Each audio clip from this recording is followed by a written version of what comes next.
Ladies and gentlemen, please turn your attention to the stage as we begin our session. Welcome. Thank you so much for coming to this event to talk about a very important issue of our time, cybersecurity, an issue that's often in the media these days, but one of the things we have the opportunity to do here is really dig deep into who the threat actors are, what are we seeing, with an illustrious panel, representatives from the US government, both current and former. And let's start with a scene setter, and I'd like to ask John Demers from the Justice Department to give us a sense of who are the main threat actors that you're concerned about, that you're going after from the Justice Department perspective. Sure. Thanks, Dimitri. Great to be here. Thanks to all of you for coming and being interested in this important topic. So when we talk about nation-state cyber threat actors, we're really talking about 4 countries: China, Russia, Iran, and North Korea, each of whom has its own objectives and different means of achieving those objectives and different levels of ability to do that. But all 4 of them are very sophisticated. All 4 of them are very persistent. So what we saw on the Russia side, obviously we're all familiar with the Russian efforts to influence the 2016 election. We saw both a hack and dump effort, right? So hack emails, put them out publicly on the internet in an effort to embarrass, in that case, the campaign. Not the first time we've seen those kinds of efforts. North Korea did that with Sony when they were mad about the movie it made, right? Hack Sony, take their systems offline, dump and embarrass Sony executives and the company. In fairness to them, it was a pretty terrible movie. I never saw it. I should have had a screening. But we also saw this again with Russia. Just this last year, we indicted a case having to do with the World Anti-Doping Association. So you remember Russia was barred from participating as a nation in the last Olympics because of the systemic doping. And so the Russians embarked upon a campaign of hacking the World Anti-Doping Association, some of the country-specific anti-doping associations, dumping the contents of those hacks online, try to embarrass those associations and smear them, and then also dump private personal information of any number of athletes online as well. So we've seen these kinds of tactics with them before. Obviously in 2016, we also saw a big social media effort as another sort of not a cyber intrusion, but a cyber effects kind of operation on their side. So that's Russia. Now, I'll come back to another thing later. China, we've really been focused and seeing a lot of Chinese economic espionage. So efforts to steal intellectual property in order to replicate that product in China and then ultimately replace that American or Western company on the world market. So a lot of economic espionage on the China side in terms of cyber. In Iran, we've also seen some efforts at intellectual property theft. We indicted a case last year involving intellectual property theft, not as focused and widespread as on the China side, but certainly still a serious actor. And then North Korea, we talked about, we indicted the Sony case last year. Same group also, stole millions of dollars from the Bank of Bangladesh. So what we see on the North Korea side is also just a need for hard currency, an economy that's really struggling without hard currency, and a way to use cyber operations to get that hard currency. So we indicted cases involving all of those actors last year. What we also see, although we haven't indicted cases on it, but we also see sort of network intrusions on critical infrastructure, and that's a concern of ours as well. No indictable cases, right now, but certainly a lot of testing the networks of those areas. And what's your NSA perspective on this? So within and among those 4 different countries' programs, there's 4 key trends we've talked about that we see across these programs. So the first we would say is that the capable actors are becoming even more capable. So some folks may have seen, I know CrowdStrike wrote about it, the Triton malware. And that was something that kept a lot of us up at night. That was malware that was built targeting the safety systems of industrial control systems, right? So that's not theft of intellectual property. That's not theft of corporate R&D. That's targeted malware. It takes time. It takes technical sophistication to understand that platforms with the goal of causing some type of major disruption in critical infrastructure. So that's the first thing. The second thing we see is it's far easier to do advanced attacks because the toolkits that one would do are becoming more readily available and easier to use. The third thing we see, as I noted with the Triton malware, is a shift from, there's still obviously the theft of intellectual property. It's too valuable. But in addition, a shift to disruption. So a couple of years ago, Saudi Aramco was attacked and tens of thousands of computers were destroyed, taken offline, right? That attack was attributed to Iran in the context of broader national security competition between Iran and Saudi Arabia. That shift to disrupting a major company, a major economic force in that country. And then finally, the final trend is a shift to combining information operations. So that's hacking an entity to gain compromising information that is then leaked at an inconvenient time. It could be the next day, it could be a year or two later to achieve some influence goal. So we saw in the US, DC leaks, right? The hacking against kind of key leading government individuals with the goal of then using that compromising information to achieve an influence goal. So those are the four overall trends that we see building among those programs. And just a final thought to emphasize the point John made. You know, if you look at China, you can look at and really understand what's occurring in the context of kind of three specific hacking attacks that were attributed to China. You know, one was OPM, the theft of essentially the records of any American who holds a security clearance from the Office of Personnel Management. The second was a series of attacks with a commercial world called CloudHopper, which targeted managed security providers. Those are the companies providing services to a whole set of industrial sectors. So if you want to get to those, to multiple companies across multiple sectors in an easier way, you target the underlying company providing the services. And that was a global attack. North, South America, Europe, Asia. And then finally, the theft of IP. When you bring the data together across that set of attacks, combined with Chinese efforts to really press more of a government model on various standards bodies, you can really, it fits to that broader strategic competition is technology used to overall help an autocratic government maintain control both of a domestic population as well as the underpinning of technology in next generation, which I know relates to 5G, which we'll talk about more. That's the root of the risks related to 5G. Eric, you're out of the government. What's your perspective, and are we overhyping this? So first of all, these are really great people on the panel I've worked with for a long time. I don't think they're overhyping it. I think I agree with everything they said. Maybe a couple of things to think about. First is that the U.S. government has always focused on the four major nation states because they were the most capable actors, which is right. The counterintuitive thing about that is they're also the most deterrable, and they're the ones that are most sophisticated in thinking about foreign policy responses. So in some ways now, you may worry less about them because they're more familiar and you can anticipate a little bit what they're going to do.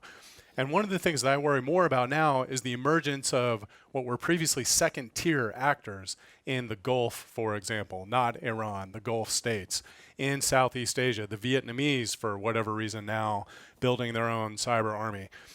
This has been supported in a lot of ways by a pretty big proliferation of black market malware, even for high-end stuff. So there are firms out there that will devote their entire business model to developing advanced cyber tools that you could use to take down a grid, conduct espionage, do a ransomware attack. And that's much harder for the government and the private sector to work on than just trying to figure out the nation states. That is very complicated with the nation states when you think about it. The second is along the lines of what Anne mentioned. You see a lot more in the information space. So in 2016, I was chief of staff at DoD. One of the most frustrating things I've ever experienced in 20 years of working in national security was reading all of those intel reports during the summer of 2016, seeing that the Russians were attacking the election, not partisan based from my perspective, and not having a forceful enough response. The repercussion of not responding forcefully enough is that that gave the idea to a lot of bad actors around the world that they should come after democracies. So the Chinese will do it in a softer way than the Russians, but they're very actively trying to undermine democratic campaigns in Southeast Asia. The Taiwanese, the Vietnamese, even in Cambodia, you'll see it in Indonesia. And so a lot of these countries now will come to us at the Kennedy School asking for advice or trying to figure out how to deal with this issue. The third thing I think a lot of people in this audience would be concerned about is the continued emergence and growth of ransomware, which then presents systemic risk to the economy. These are nation states that are doing it, like the other folks on the panel mentioned. North Korea, for example, using a vulnerability that leaked from NSA, developed specialized ransomware that they used to try to raise money in Bitcoin to get around sanctions placed on them for some of the things going on right now. That can go wrong. The Russians, when they developed NotPetya, specialized ransomware more as a weapon, didn't do what the Department of Defense would always do and tailor it so that there wouldn't be collateral damage, caused probably the most destructive cyber attack ever because it propagated all around the world, took down Maersk, hit Merck, several $100 million. In the case of Maersk, I think they've even declared $800 million, and that's in declared costs, right? That's not opportunity costs. So those are three big things that I see in addition to the points that the other panelists made. But Dimitri, this guy's on the pointy end of the spear too. CrowdStrike sees a lot that sometimes even the government won't see. What are you seeing, Dimitri, out there with CrowdStrike in terms of trends and things that kind of worry you? I think, as the panelists have mentioned, the concern that I have is this trend towards destruction. And more, we're seeing attacks from Russia, from Iran, from North Korea, where they may be breaking in to steal data, but then they will actually take down the network to conceal their activities. We're particularly seeing this with North Korea. They're targeting the banks, as John has mentioned, to steal money, but then to conceal their intrusion activities, they'll actually destroy the network and cause, in the end, more damage as a result. But let me throw out a question to the panel on attribution. I often get asked this: how can you really know who is behind a threat? We talk a lot about various countries are responsible. The Justice Department is indicting individuals. So a lot of people who are not technical may not understand. How can you actually know who is behind a keyboard? Thoughts? I don't know if you want to start with the technical side or. Sure. Well, within a group here, so we'll figure out the. So one thing is, developing. So typically, an actor that has a goal to target a network, right? Because most attacks are not random. Yeah, there's the criminal stuff, which may be, but most are targeted at a given company or government entity to gain something. At a company, it could be to gain credit card records, or intellectual property from the leading, R&D of the top tech company making advancements in a given area.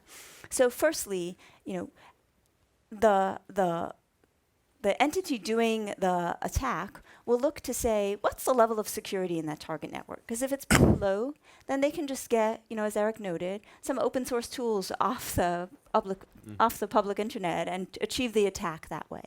If there's a higher level of security, sometimes custom tools need to be built. That takes time, it takes money. So there's often a common strain across tools developed by a given organization or frankly by a given person.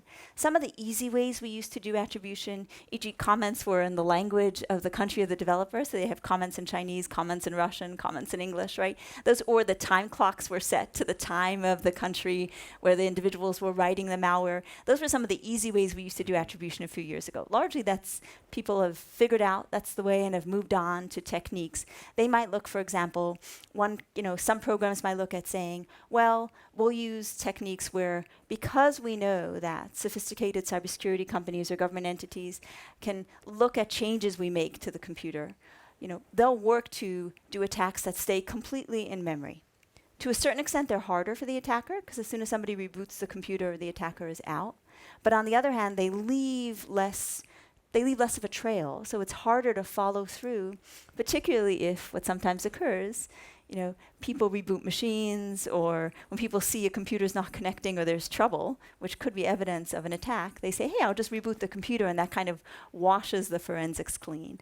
So those are some of the ways. A final way, taking it up a level, is different for the most sophisticated actors. They have programs, they have goals. For a given country, for example, that's trying to build up an economy in seed technology, advanced seed technology, we'll see in intelligence collection a plan to attack, to gain that kind of IP. So when you can combine with actually learning of an attack, with that advanced intelligence to know this fit the overall strategic goals of the attacker, you can put those pieces together. The analogy I often use when I'm asked this question is when the FBI arrives on a scene of a bank robbery and they don't find the car tire prints leaving the scene of the robbery and leading back to the robber's house, they don't throw their hands up in the air saying, well, there's no way we can find them. Right? They do traditional investigation, forensics, DNA collection, and comparison to other robberies that they have seen, which ultimately enables them to build a picture and the profile of the attackers and the robbers. And that's really the same thing that we do in cyber, isn't it, John? Yeah, very much so. And we've been able to, as you said, Dimitri, attribute it to an individual. And when we do these indictments, partly for effect and to show that we can do this, we often have the photo of the individual up there. So we're not just tracing it back to a country or to a set of tools, but to a human being, because at the end of the day, that's who's doing this. And so with a combination of the technical attributes, but also that positive foreign intelligence, what other collection are you doing on that set of actors or on that country, understanding what their objectives are, you can ultimately figure out who had their hands on the keyboard. And that is one of the reasons why we do the indictments, is to show that we have that capability, to show that you will not be anonymous if you do this. You may want to be anonymous, but you're not going to be. We can put your face up on a wanted poster. There's a really important aspect to that from a foreign policy perspective, because when you're in one of these crises, so for example, during the Sony cyber attack, I was in the Situation Room with the president, and they're trying to figure out, first of all, should we publicly attribute the attack? If you have all these amazing forensics from NSA and from FBI and DOJ, it's a really important question. So back during the Obama administration, we had never done that until the Sony cyber attacks. Chose to do that finally, too late from my perspective, for the Chinese when the intellectual property theft was getting rampant. And it has a major impact on their strategic calculus. If they know that you're going to call them out, with the Chinese in particular, but even with Iranian cyber operators, it makes a big difference, I think. So again, attributing the Russian attacks in 2016 was too soft, too late. That gives the strategic message then that you don't really care. It's okay for a country for that to happen.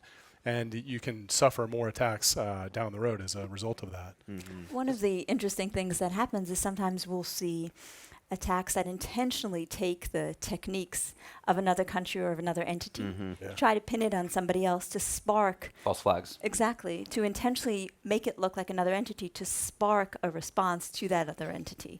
So attribution's gotten a lot harder in many ways. But in many ways, and I spoke to a head of an allied intelligence agency about this not that long ago, and he said, Dimitri, there's a lot we can do technically to obfuscate who we are, but if there's a target we're going after that only we are interested in, there's only so much you can do. And one example of this is actually the Russian attacks on the Olympics, where the Olympics in South Korea last year, where they attacked the networks of the Olympics right before the opening games, took them down, had a significant impact on the operations of the Olympics, and they tried to actually make it look like North Korea. But of course, at the time, North Korea was in the midst of a charm offensive. They were trying to rebuild the relations with South Korea, and there was actually only one country who was not part of the officially of the Olympics, so it was not hard to figure out who it may be beyond the technical reasons.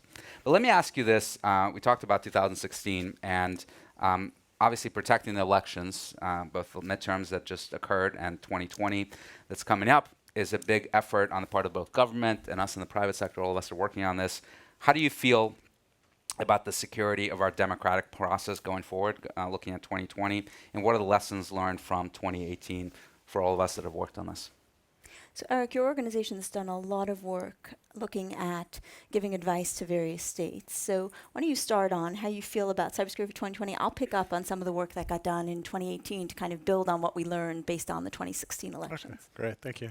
Up at the Kennedy School, we started this effort. It's called Defending Digital Democracy, and the idea is that we want to help state and local election officials improve their cybersecurity game. So I started out as an Army officer, then in the Department of Defense, and our idea was, with the help of a lot of great partners, like Dimitri, for example, in the private sector, and some amazing students, that we're going to put together some practical playbooks for states so that they could improve the cybersecurity of their systems, know how to do incident response to information operations.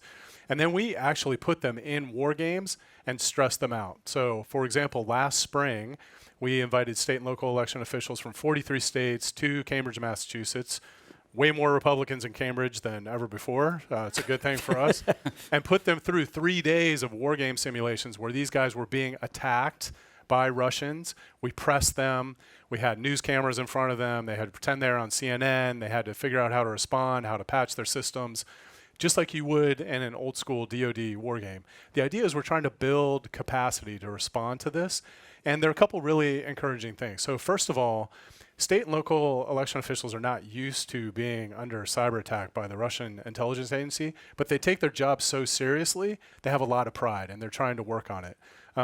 Also, Congress did allocate a little bit more money. It's only a little bit. A lot of their systems are still not updated, full of holes. Finally, also, though, I think the government itself has done a much better job, both at the state level, but at the federal government too. You know, I'm not a huge personal fan of the president, but his administration has done a great job on election security, including over at NSA and Cybercom, where Ann now works, doing more forceful response, and even maybe, from what I read, I don't know, a little preemptive cyber operational work so that we push back on the bad guys, so that they get the message they can't just come after our democracy. Because this really worries me, y'all. I mean, it's a very vulnerable system, and it only takes a little undermining of trust in a democracy to have some pretty deleterious effects. So building on those points, Eric, you know, influence has been around for a long time. What really has changed now is the advent of technology in really 4 key ways. One is social media platforms allow the targeted yet broad influencing of given populations really in a cheap and easy way. And that's partly what we saw during both 16 and 18, where there were targeted attempts to influence specific parts of the population, specific ethnic groups, specific individuals with certain views, and also in some cases targeting both sides of issues with the goal of undermining social cohesion. That's one key goal of those influence. So that really, one thing that's really changed is social media platforms, frankly American social media platforms, and the ease with which one can pursue targeted influence. The second thing that's really changed are cryptocurrencies, which make for an anonymous way to buy infrastructure, to buy account information, and it's a lot harder to trace that back. There's a flourishing black market, you know, in clicks, likes, and shares that also helps drive the social media piece. And really, frankly, the fact that, and this is something that we face in many fields, the fact that social media companies haven't kept up with the advances of technology in social media manipulation. So you can go online and Google for YouTube manipulation services when Google owns YouTube, right? So there's clearly the technology of manipulation has moved beyond that. So what we're doing on the government side is first, elections influence is one part of influence. It's a key part, particularly for countries with autocratic models who want to show that in democratic models, the integrity of an election, the sense that each person is equal, one person, one vote, can be undermined. So in order to counter that, much as influence includes economic, political, social, in order to counter that, you need that whole of government approach. And as Eric noted, it's federal, state, and local, right? In the US, elections are still managed at a fairly local level, even when they're national elections. Does the federal government really have a role to play, given that constitutionally in our country, the states are the ones that run elections? It's a great question. My personal perspective is, you know, our national elections are the key way we as Americans choose our leaders. So certainly ensuring that those, whether from a cyber or an influence side, that there's enough resilience in both, you know, voting systems and tabulation systems. It can be providing help. It can be providing vulnerability tests, yes. And on the influence side, there was really, as Eric noted, a whole of government effort to really understand the tradecraft of influence and work closely. The FBI was the lead, work closely with social media companies to provide that information so that any insights the government had on how influence was being done was made available so that it could be blocked to the extent possible. Yeah, I mean, I think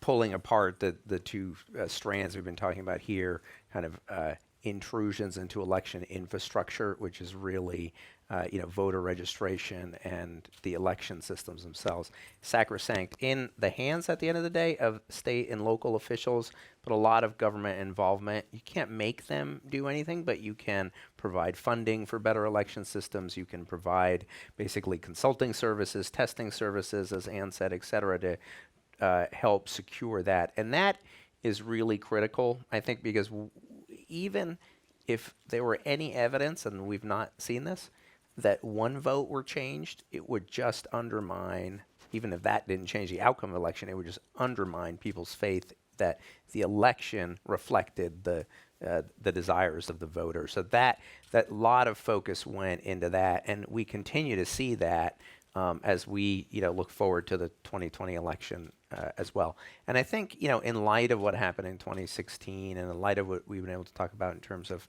intrusions into voter registration rolls to at least fish around in there, the state and local folks have been very receptive for the most part to the federal government helping. The second piece is the influence campaigns. So that's the social media piece, which is one aspect of influence, but the aspect we're talking about today. There it really is, as Ann said, I mean, the work that was done for the 2018 elections in conjunction with the social media providers who no longer accept that they're just kind of a neutral platform and whatever happens, happens. They never quite had that much of a view, but they've certainly shifted closer to the view that they have to be monitoring and checking what's going on their social media platforms. A lot of work was done with them, and a lot of sharing of information was done where the FBI, the DHS would share information on accounts that were really run by foreign governments, and the social media platforms would share information with us on their same suspicions so that they could then take down any accounts that weren't really individuals up there, but rather were the intelligence services of the militaries of foreign governments. I think, again, we'll be building on that in anticipation of the 2020 elections. There's a lot more at stake, obviously, in a presidential election every time, and we'll just have to keep working on that to make sure that that's as safe as it can be. Sometimes on the influence side, you're never going to get rid of all of it, right? It feels like you're just sweeping the porch on a dusty day, right? But you're going to make a difference. If you didn't sweep, that'd be this much dust. If you do sweep, there's a coating of dust. And so you got to, but that's a never-ending process on that side.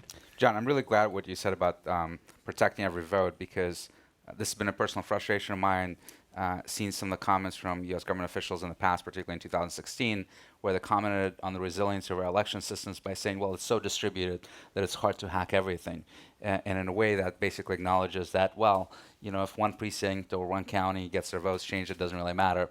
Which one, of course, in our elections, when things are very close and it comes down to 70 or 80,000 votes in a few states and counties, that can matter. But also, it's telling people that, well, your vote is irrelevant, if it doesn't affect the bigger picture. And I'm glad that we're focusing now on this problem and protecting everything. And just a quick anecdote for all of you, having been deeply involved with the states and counties along with Eric in the last election, I've come to appreciate just how hard of a problem this is, because we're really not talking about 50 states. Because in a number of states, constitutionally within the state actually does not even control elections. The county supervisors do. And there are something on the order of 10,000 counties in the United States, 100,000 precincts, a massive problem, and they're all doing things differently. Yeah. Excuse me. Honestly, this is not hyperbole. Of 20 years of doing this is the hardest national security challenge I've seen because of the politics, because of the law, the constitutionality, the private sector part. And the only thing I'd maybe like to push back respectfully on is the social media platforms are better, that's true, but they were so bad and continue to be so bad that we're talking about more than just dust here. And anyone who thinks that Facebook now is doing the right thing has had an organizational, cultural shift in terms of thinking that they should do something to contribute to democracy, you're totally kidding yourself. I mean, how often do you see, at least once a month, there's another major disclosure of Facebook totally flaunting cybersecurity, storing passwords in clear text that all of their employees can see, all of these things. It has not changed. It's a big problem, and it's very disappointing to me to see Facebook in particular, that has made billions of dollars in a free market economy and a democracy, doing something that is ultimately undermining it in multiple ways. So, you think the sorry, I feel like a little strongly. Do you think the government should be doing more to regulate those companies? Yes. It's the only thing more pathetic than Facebook is the fact that Congress can't get it together to find a way to regulate the social media platforms in an intelligent way. It doesn't need to be overly burdensome, but the fact there's been no legislation and that the Hill is not capable of doing that is very disappointing. And just think about this. Isn't there a free speech argument that in our country we Of course there is. Yeah, I'm not saying do anything, like to hurt the First Amendment, but people who do broadcast on TV or radio or any other place are responsible for making sure they don't live broadcast an assassination or a mass murder in any country, right? Like, it's not that new or that hard. And this is the thing that you should imagine. Imagine in 2020 something bad does happen to the elections, and imagine what the government response is going to be for that and how much that could hurt the U.S. economy and the First Amendment and the Fourth Amendment, right? So let's try to do as much as we can now to prevent that so that the government response isn't maybe worse than the attack itself in some way. And we're talking now about elections influence. One of the things we saw was that the same actors were trying to drive societal divisions, right? And at the end of the day, the fact that this country, to me, and this is something I'm personally passionate about, so my family was scarred by the impact of what hate can do. I have a grandmother who lived her whole life with a number tattooed on her arm to make her less than a human. The fact that this country, which has been a target and a way for people to live free lives, free of persecution, with full liberty, and has been a magnet for people coming from all around the world, the fact that U.S. ingenuity in tech is the key way that hate is spread around the world is a tragedy to me. So to our larger principles of who we are as a country, I think we can figure out a way to protect our liberties, freedom of speech, and use American innovation to both have those freedoms and also not have the key way that hate and racism and societal division is spread today be on American tech-driven social media platforms. Well said.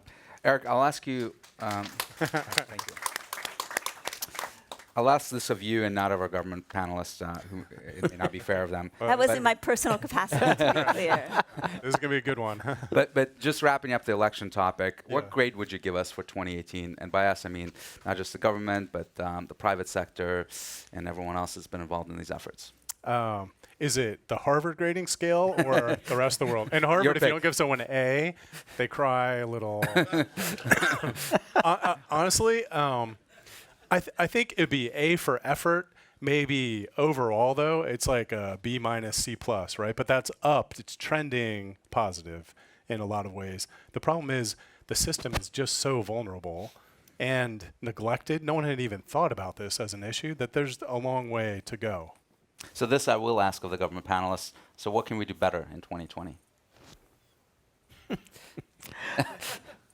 Look, I think we have to build on what we've begun to, Eric's point of sort of things, I think, trending in the right direction. One of the big things that has happened is the public is more educated about these issues. And that's a key piece to this, realizing that when you're reading something on the internet, it may not be the guy from down the street who's posting it or retweeting it or whatever it is, but that there are certain messages that are put forward by foreign countries to influence our political process, and as Ann said, really our politics apart from any particular election.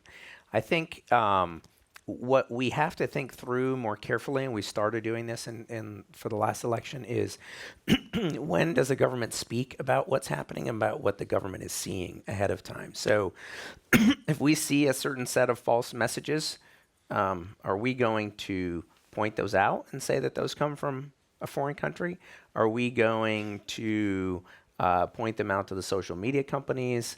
Are we worried about amplifying the message and therefore we don't want to call attention to it? I think these are very difficult, very fact-intensive issues that we need to think through, and I think we are still at the earlier stages of having thought through that process. We put together some frameworks in the last election. We had a number of conversations about this, kind of wargaming it out ourselves to think about how we would do it. I don't think we were tested we didn't get the really hard questions in the last election. But I think in 2020, we're going to get some harder questions. So I think building on that, first, absolutely, the first line of resilience is each of us. And there are programs in various countries around the world, France specifically, that have started piloting educating individuals as low as middle school to give them a sense to challenge what they read online, to seek a second perspective, to seek to understand why somebody may be stating something and have a goal in communicating something. But also, given that various countries have been grappling with this issue, there has been proposed legislation in Australia. The UK recently posted a document online called Online Harms. Really interesting. It's a request for comment. So you're seeing different countries around the world grapple with how to deal with this issue within the constraints of their overall political and legal environment. So it's really an international challenge, and it's interesting to see how different countries are approaching that and to see how we can learn from each other. I know we're sharing the work we did in the midterm elections with our peers around the world, and we're asking that they do the same. We're learning from what others have experienced. So governments are really banding together now to say, how do we both preserve liberties, but also ensure that we can retain confidence in the integrity of our electoral processes? So let me switch the conversation to the other big problem that we face, which is China. And John, you're the point person in DOJ on this issue, confronting China and their intellectual property theft. And maybe we can start the conversation with another topic that is in the news a lot when it comes to China, which is 5G. And the U.S. government has taken a very strong position that 5G equipment from China will not be allowed on critical U.S. networks, and we're encouraging our allies to do the same. So why is that? Why are we taking that position? Why are we concerned about allies potentially taking equipment from Huawei and other vendors? And what is the main risk there? So I think what we're concerned about at a high level anyway is sort of security vulnerabilities that are introduced by using Chinese telecommunications equipment on a 5G network. And what that means is, by vulnerabilities, I mean both the accessibility to data that's flowing over that or stored in the system, but also the ability to disrupt the integrity of those systems should the time come. And that's something we've seen with a number of foreign actors as they do penetration into various, say, infrastructure networks, not necessarily with the goal of disruption immediately, at least in the US. We've seen it in some other countries, but setting it up so that they think, hey, if the time comes, if there's some kind of conflict over some other part of the world or something else, we would be able to disrupt the network here. And when so much of our lives is built on telecommunications already, so much more of it will be built in the next 10 to 20 years on 5G networks. The giving a country like China that doesn't share our liberal democracy, doesn't share our values, the ability to disrupt our telecommunication system is the risk. And then, short of that, giving them access to any information flowing over the system. So those are the two sort of big risks that we're worried about when we think about who's going to be building out the 5G networks. Any thoughts, Eric? Can we keep them out? Is it too late? I think we can keep them out, and we should keep them out. This is not a new issue. We've been working on addressing security vulnerabilities with Huawei for a long time. It's also worth remembering the way Huawei evolved as a company, which was stealing Cisco source code. Remember, they settled in court, admitted that they had done this, build out the company subsidized by state loans to the point that now they will aggressively price out anyone who's not a Chinese company, right? This is the information age. And so if you're using a firm like that that's backed by the state to eviscerate all competition so that you have more leverage in the information age, that's a strategic issue. We want to have a free market, but you want to have a free market where people play fair, and that's not what they've done up until this point, right? So I think we want to have a good relationship with China. Just last week at the Kennedy School, we had former PLA generals who used to work on cyber attacks against the U.S. to talk with us. We're trying to have stability. You broke bread with the enemy. Well, yeah, there's something to that. Once you're out of government, then you want to try to make the world a better place, and especially in Cambridge, that's a good thing. That's what we were doing too. When I was in DOD, I was the biggest hawk there. Don't worry, but so it is really important to keep in mind, and I think the government is doing the right thing right now to be very skeptical about it. Another important thing, if you look at the case of the UK, they let Huawei gear into their 5G infrastructure, what would be 5G, core routing. They're now ripping it all out, both because of performance and security concerns. So I'm not sure why when you see a country very like the US, analogous, we would try to do something that, is trending the opposite direction. But the Britain case is actually a very troubling case these days because they're seemingly making the political decision that they will try to keep Huawei, at least in some parts of their network. And I recently had a debate with a senior government official from Britain, and I literally asked him the question, would you buy voting machines from Russia? If you wouldn't, why would you buy Huawei equipment? And didn't get a good answer on that one. But John, let me ask you, you're doing a lot on Chinese espionage in particular beyond just 5G and the efforts on Huawei, although you've indicted Huawei recently, I believe. What are you seeing in terms of what they're doing to U.S. industry, both on the human and cyber-enabled IP theft? Sure. So a lot of what we've been working on is Chinese economic espionage. 90% of economic espionage cases that we have brought in the history of economic espionage cases involve China. In the entire history? In the whole history of them, yeah. So that is, and what we mean by economic espionage is basically state-sponsored intellectual property theft.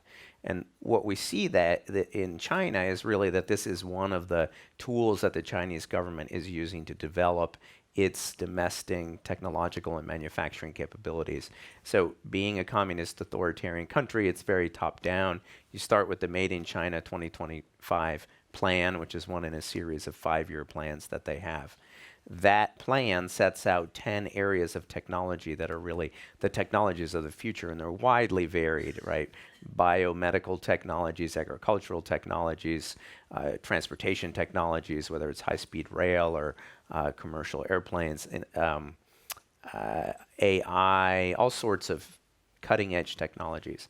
And then what you see beneath that are specific plans to go after and fund some of it legitimate research and development in those technologies, but also the theft of those technologies. And it's what I've taken to calling a rob, replicate, and replace approach to economic development. So you steal the intellectual property from whichever company's at the cutting edge of that technology.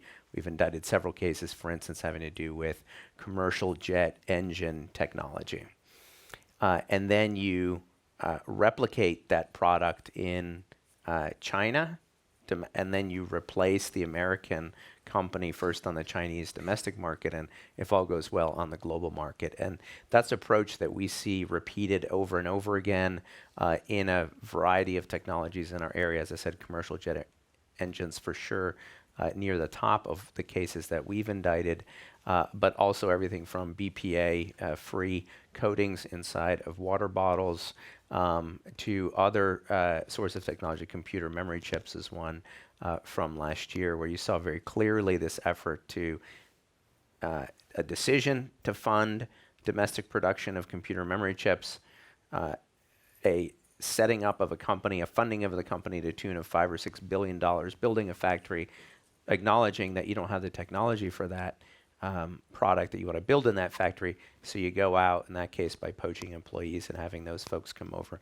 and steal the technology, and all that for the purpose then of producing those computer memory chips in China. So that's a lot of what we've been working at. That's a big threat right now from the private sector, because what we see is the Chinese intelligence services being used to conduct this intellectual property theft, both through cyber means and by co-opting and working with insiders at companies who have access or who can get access to the data and intellectual property they need to make these products. I was going to say, when I was at the Department of Defense, Secretary Carter worked on a project in which we'd recognized that the Chinese were targeting these strategic areas, both from cyber and investment in space, in AI, in cyber, in autonomous vehicles, specifically where there are national security implications. And so we decided to set up a little center in Silicon Valley to try to counter that and increase innovation. So it's a real thing, and it's not just for a commercial gain, it's also for strategic security gain. There's another angle on this that with AI in particular is a little troubling, and that some of the U.S. tech firms, in this case Google, will be very schizophrenic about who they want to work with. On the one hand, refuse to work with the Department of Defense for big data analysis and AI for projects that had nothing to do with lethal action and walk away, but at the same time be willing to work with the PLA and the Chinese government to do AI research that you know is going to contribute to their surveillance state. And it just leaves you wondering a little bit again about, some of the principles of U.S. tech firms in that particular case too. Maybe you weren't paying enough. Yeah, I mean, could be, but there's some things in life more important than money. So there's a component of what John and Eric just shared that I think is particularly relevant and important to folks here in the room, which is for each company, asking yourselves the question of what is the information we have that is most valuable? Is it our financial training models? Is it particular tech related to a particular field that is emphasized to be a growing economic field in the next 5 to 10 years? Understand what that is. And for a second question, understand what can't we operate without? Is it our communications with particular other divisions in other countries? Asking yourself those questions and then focusing on protecting that information. None of us can protect everything. At the end of the day, cybersecurity is a cost. But just understanding, really asking those questions and then focusing your protection so that you've driven down risk in those areas, that makes you less of an easy target. Because some of what we find that's really disappointing to us in government is where we'll see an attack against a given company, the FBI will notify them, and then 6 months later you see another successful attack. You notify them again, and this happens repeatedly. And at some point, while yes, the government has an interest in the economic growth of this country, each of those companies, that's their future revenue. That's what brings people to work every single day.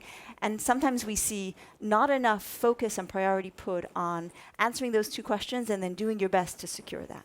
One of the most interesting things I saw in the indictments that DOJ has filed in the last year is how many of them that dealt with economic espionage actually involved a human component, that they had an insider within the company that they either placed there or recruited to enable it. And John in particular, but other panelists as well, how do you deal with that problem? How do you understand when intelligence services trying to recruit people within your company as assets? Right. So like any problem, the first thing is recognizing it, right, and realizing that the Chinese are using their intelligence services to target using the same organizations, techniques, tradecraft that they would use against a U.S. intelligence officer. They're using that against employees of companies to see what information they can get that person to give them, right? And so that means that if you have an employee who first of all, being aware of what your employees are doing, where they're going, both physically, if it's a lab space, for instance, but also where they're going in terms of data that's stored on your systems, having data segregated so that certain people with certain responsibilities should only be in certain places, and then having a way to audit and track that. And then being aware that if you see somebody who is in some place they shouldn't be, or downloading quantities of data that they should never be downloading, especially at hours when people are not around, that you don't treat that as an HR issue. You treat it as the potential intelligence or criminal issue that it is, and that you do that by making sure you have an integrated sort of insider threat plan together with a cybersecurity plan, because sometimes those individuals are implanting malware in a system which can then be accessed remotely by someone back in China or somewhere else. So making sure that those parts of any large organization are very well integrated in one security plan, and thinking of it as what's the objective that this person is going to have, the person who wants your property, and then realizing that they're going to use whatever means they can to achieve that objective. And so your defenses have to be as integrated as their means of operation. And then partnering closely, I think, with the FBI, getting ahead of things, developing a relationship with local FBI offices, getting briefed on what the intelligence threats are in your area. Certain areas are more risky than others, so getting smart about what's going on, what risks are emanating from foreign consulates in your area. You need to become aware of all that, compare it to what you're doing, and then at the end of the day, to have developed a relationship so that when a problem arises, you can pick up the phone, you know who to call to, and you've already gotten comfortable working with that person and talk through with them ahead of time what would happen. And also, internally in any company, talk through in the organization when you're going to contact the government.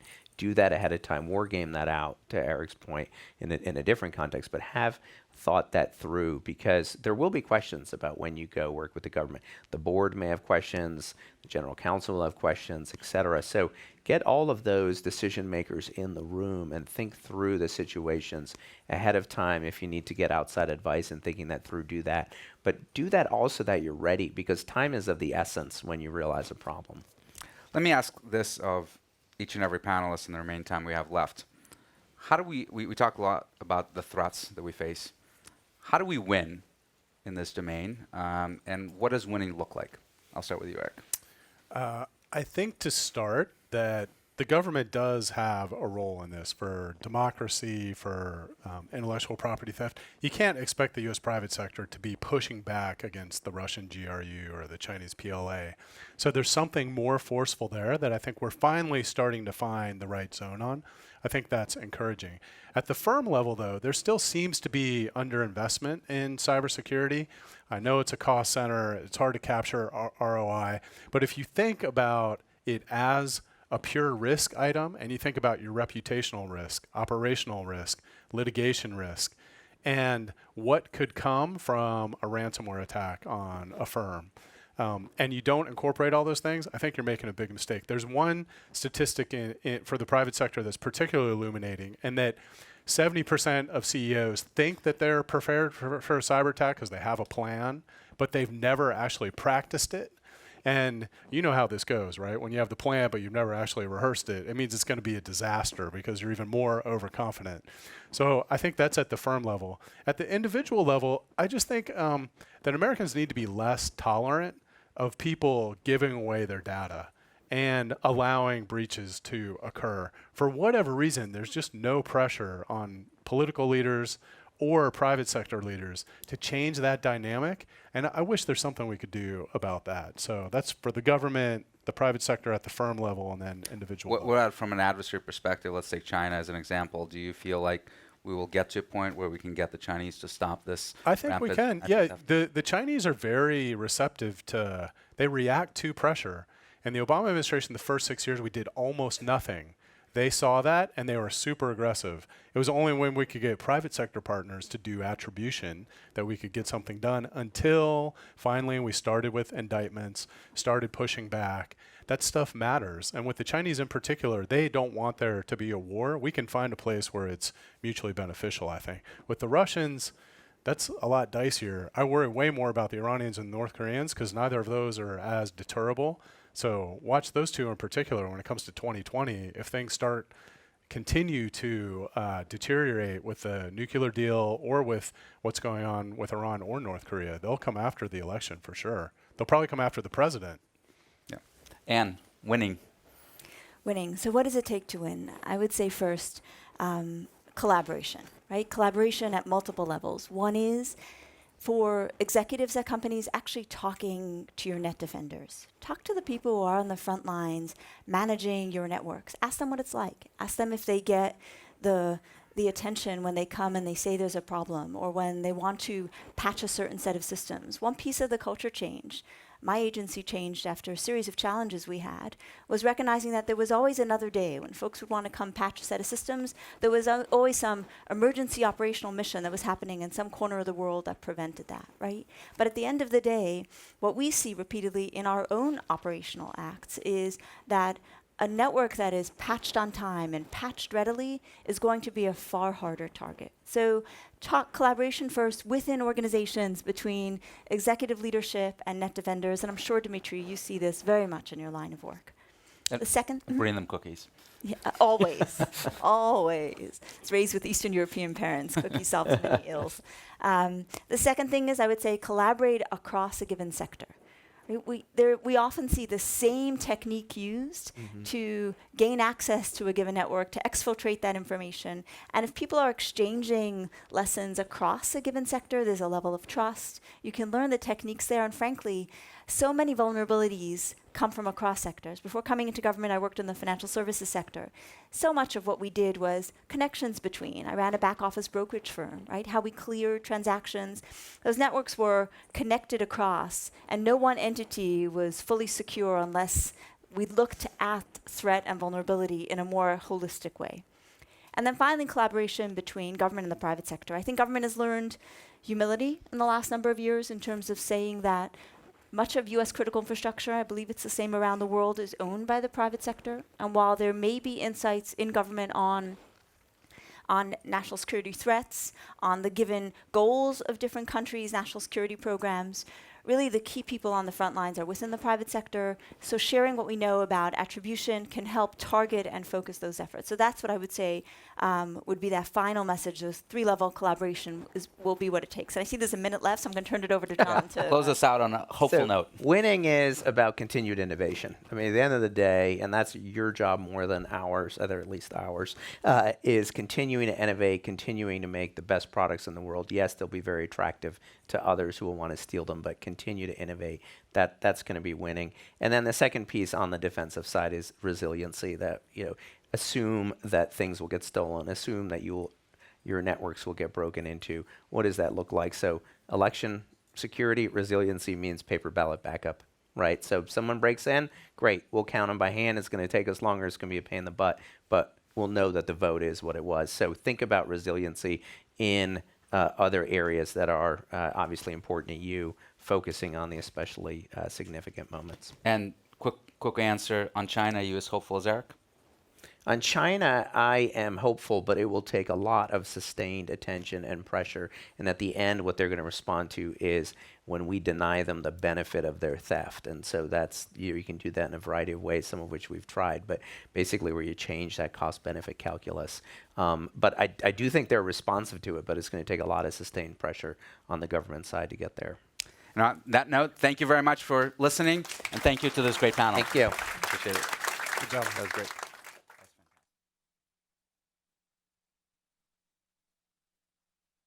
Thank you for attending. Please make your way to the next session.